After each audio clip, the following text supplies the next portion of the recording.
Hi, this is ABC, and you're learning about the rope tart with Frank Hatzis. Hi guys. I think she said rope tart. I did say rope tart. I meant rope tart though. Let's try it again.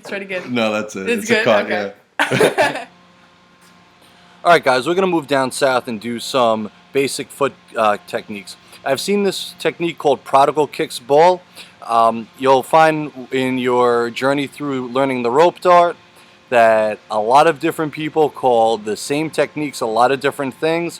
I've been playing the dart for years. I seldom come across two people calling the same technique the same thing.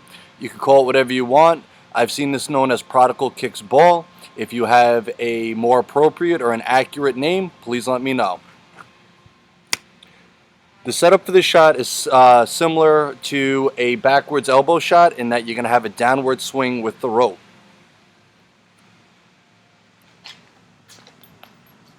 I have my downward swing.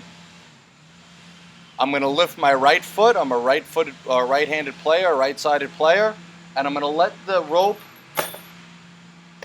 come under the front of my foot, or the inside, or the instep, or the arch of my foot. Here. And again, we're going to let the motion happen. Just let it do what it does. It's already going down. If anything, the foot flick is just a disruption of this. Forward motion, downward motion. I put my foot in the way. And it goes. Now, you want to give it a little bit of a flick. I'm doing it slow for learning purposes. But when you do it, you want to flick your foot. Notice that little flick I did with my foot. Again, rotation. I'm just bringing my foot up and flicking. That way.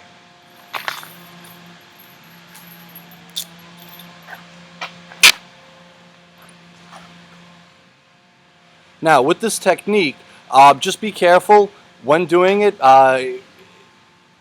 The dart will tend to fly in all kinds of crazy directions when you first start. So go easy with this one. Your basic foot flick, Prodigal kicks ball. Alright guys, so now that you went over the right foot flick, of course it's important to go over the left foot flick. Now the principles are very similar, except that your foot is going to be in a different position, or the way I do it, my foot is in a different position. Watch what I mean.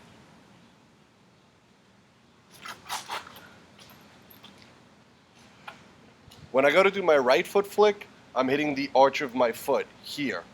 Consider this the inside of the foot versus the outside of the foot.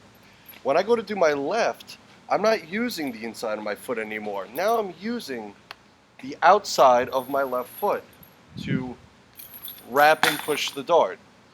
All the same principles apply for this technique when you do it with the left side, with the downward spin. And again, think of your foot more as a disruption in the spin than anything else. And again, you're using the outside of your foot as opposed to the inside of your foot when you're doing this technique. More of the blade of your foot as opposed to the right foot where you use the arch. I'll show you the difference again. I have my right foot, and I'm going to use the inside of my foot to wrap and shoot the dart. Now I'm going to use my left foot, and I'm not going to use the inside here. I'm going to use the outside to wrap and shoot the dart. Again. And out.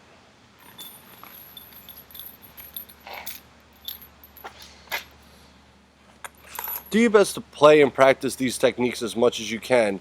The foot flick is a very, very interesting and exciting technique to see in forms and demonstrations, and you could do a lot of body wraps that will result with a foot flick at the end, and I'll go over those in the next section.